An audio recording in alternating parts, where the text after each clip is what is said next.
مسافر نامہ یہ داستاں ہے میری زندگی بدلنے کی، زندگی کے ان حسین لمحات کی اور معاشرے کے خلاف خاموش بغاوت کی۔ میں نے مسافر نامہ میں بہت کچھ لکھ رکھا ہے اور اس لکھے ہوئے سے زیادہ سینے میں دفن ہے۔ تو میں نے یہ فیصلہ کیا ہے کہ جو تحریریں میرے پاس لکھی پڑی ہیں اور جو میں مزید آنے والے دنوں میں لکھوں گا، انہیں میں آواز کی شکل میں یوٹیوب پر محفوظ کرتا جاؤں گا۔ زندگی کا پتہ نہیں ہے کب دم نکل جائے،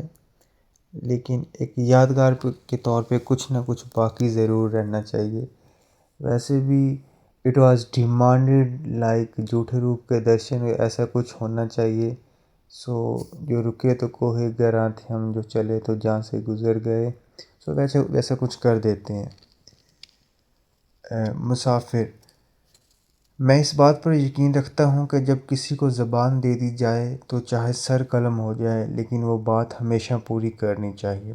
شاید میں ایسا نہیں ہوں، میں ہر بار اس سے وعدہ کرتا ہوں کہ اب کچھ لکھ کر اسے دوں گا، مگر ہر بار میرا قلم جواب دے جاتا ہے۔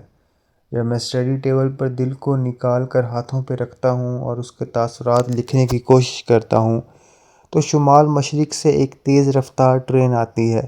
جو پٹڑیوں پر چلنے کی محتاج نہیں ہے۔ ایسے محسوس ہوتا ہے جیسے ٹرین کو اپنی منزل پر پہنچنے کی بہت جلدی ہے، اور تیز رفتاری میں یہ میرے دل کے دو ٹکڑے کرتے ہوئے آگے نکل جاتی ہے۔ شاید وہ پنجاب کے سرسبز کھلیانوں سے نکل کر سندھ کے صحراؤں میں کھو جانا چاہتی ہے اور پھر سمندر کی تہہ میں اتر جائے۔ میں اپنے دل کے دونوں ٹکڑے ہاتھوں میں اٹھا کر انہیں جوڑنے کی کوشش کرتا ہوں اور پٹیاں باندھتا ہوں۔ یہ وہ پٹیاں ہیں جو بار بار کھل جاتی ہیں، یا شاید دل ہی خود دو ٹکڑے ہونا چاہتا ہے۔ خیر،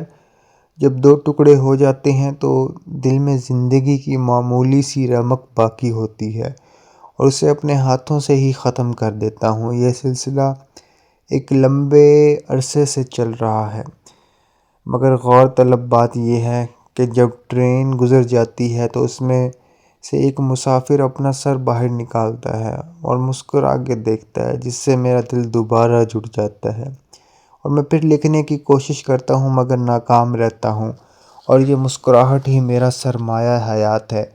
حسب روایت آج جب میرے دل کے دو ٹکڑے ہوئے تو میں نے اپنے ہاتھوں سے باقی رمق کا خاتمہ نہیں کیا،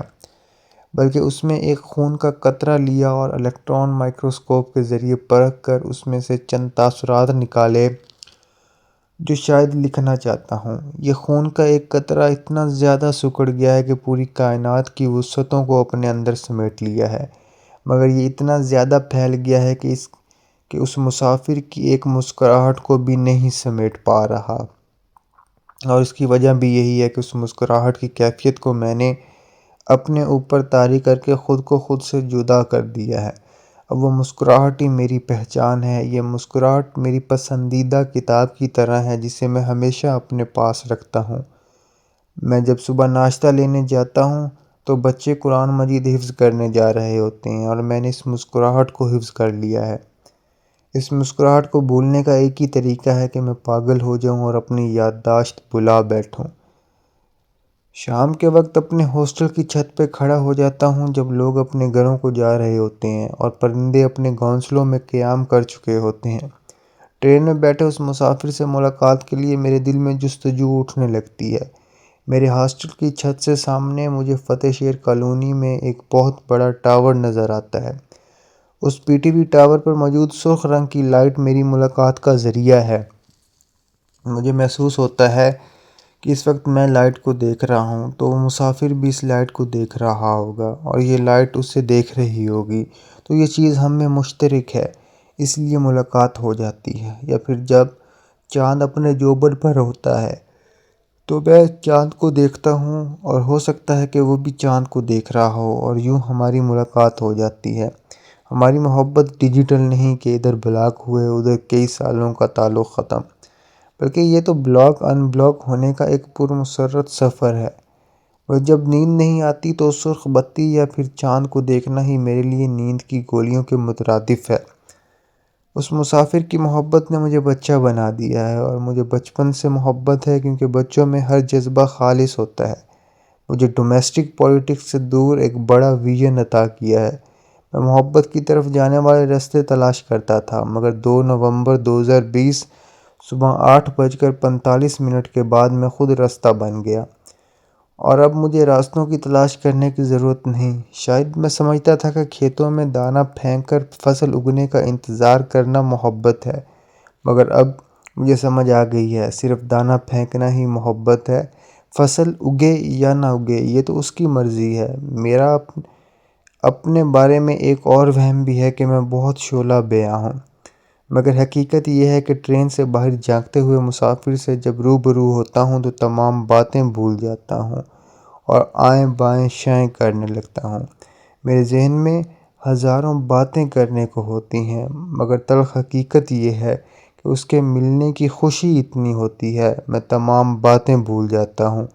ایک یہ بھی تصور پایا جاتا ہے کہ گاؤں میں رہنے والے لوگ شہر کے لوگوں کی نسبت زیادہ مضبوط اعصاب کے مالک ہوتے ہیں۔ اس مفروضے کو سچ ثابت کرنے کے لیے میرے پاس کوئی ثبوت نہیں ہے، کیونکہ گاؤں کا ایک مضبوط اعصاب کا لڑکا شہر کی ایک شوخ و چنچل مسافر کے سامنے ہمت ہار چکا ہے۔ اسے ہمت ہارنا تو نہیں کہہ سکتے، مگر ہاں اپنی انا کا خاتمہ ضرور کر چکا ہے۔ یہ میرے دل سے نکلنے والے ایک خون کے قطرے کے تاثرات ہیں۔ اگر میں تمام تاثرات لکھتا تو شاید میں خود ہی اسے برداشت نہ کر سکوں جو میں لکھوں گا اب، اور مجھے اس مسافر سے ٹھکرائے جانے کا اتنا دکھ نہیں ہوگا جتنا اسے میں غمزدہ ہوتے دیکھتا ہوں، چاہے وہ میری وجہ سے ہو یا کوئی اور معاملہ ہو۔ خدائے بزرگ و برتر سے دعا ہے کہ اس کا دامن ہمیشہ خوشیوں سے تر رہے، آمین۔ میں نے اس شخص کی محبت کو اپنے اوپر ایسے طاری کر لیا ہے اور اس کی راہ میں کوئی رکاوٹ نہیں آنے دی، جیسے سیلاب میں تیز رفتار پانی کا ریلا ایک کھڑے مکان کو گرا دیتا ہے، جیسے بزنس کلاس بس موٹر وے پر سفر کرتی ہے، جیسے ٹرین پٹری پر دوڑتی ہے، جیسے کیڑے مکوڑے زمین پر بھاگتے ہیں، جیسے پرندے آسمان میں رینگتے ہیں، جیسے کئی دن کا پیاسا صحرا میں پانی کو دیکھ کر اس کی طرف دوڑتا ہے، جیسے کوئی شخص اپنے مقدس مقام کا طواف کر رہا ہو،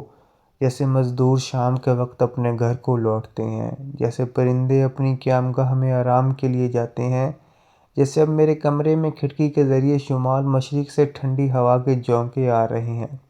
جیسے گلوبل وارمنگ کی وجہ سے گلیشیئرز پگھل رہے ہیں، جیسے ایک بچے کو جوان ہونے کی جلدی ہے، جیسے ایک جوان کو جلد از جلد اپنا مستقبل سنوارنے کی جلدی ہے، جیسے ایک بوڑھے کو بچپن میں لوٹنے کی جلدی ہے، جیسے کسی شخص کو زمین و آسمان میں چھپنے کی کوئی جگہ نہ مل رہی ہو اور وہ محبت کی آغوش میں چھپ جائے، جیسے ایمبولینس میں موجود آخری سانس لیتے مریض کو ہسپتال پہنچنے کی جلدی ہو، جیسے دریاؤں میں بہنے والے پانی کو سمندر تک پہنچنے کی جلدی ہو، جیسے مالی کو باغات میں پھل پھول لگنے کی جلدی ہو، جیسے سخت گرمی میں چھٹی ہوتے ہی بچوں کو اسکول سے گھر پہنچنے کی جلدی ہو، جیسے کئی دہائیوں سے جلا وطن شخص کو اپنے وطن میں دفن ہونے کی جلدی ہو، جیسے مچھلی سمندر میں اچھل کود کر رہی ہو، جیسے ماشکیل سے ایرانی تیل لے کر لوگوں کو گوادر پہنچنے کی جلدی ہو، جیسے وہاں پر کھڑے کوسٹ گارڈز کو غیر رسمی معیشت کے ذریعے ٹیکس لینے کی جلدی ہو، اور مجھے اس کیفیت کو اپنے اوپر طاری کر کے بے حد خوشی ہوئی ہے، ایسی خوشی حاصل ہوئی ہے جیسے ایڈیسن کو بلب ایجاد کرنے کے بعد ہوئی تھی، جیسے گراہم بیل کو ٹیلی فون ایجاد کرنے کے بعد ہوئی تھی، جیسے بنرز کو آٹو موبائلز ایجاد کرنے کے بعد ہوئی تھی، جیسے رائٹ برادران کو جہاز اڑا کر ہوئی تھی، جیسے نیوٹن کو گریوٹی دریافت کر کے ہوئی تھی، جیسے پاسکل کو کیلکولیٹر ایجاد کر کے ہوئی تھی، جیسے IBM کو سمارٹ فون، اور جیسے مجھے عطا کی کتابیں پڑھ کے خوشی ہوتی ہے، اور جیسے گاؤں کا ایک مضبوط اعصاب والا لڑکا شہر کی شوخ و چنچل کتابوں کی دنیا میں کھوئی لڑکی کے سامنے اپنا دل ہار بیٹھا ہو، جیسے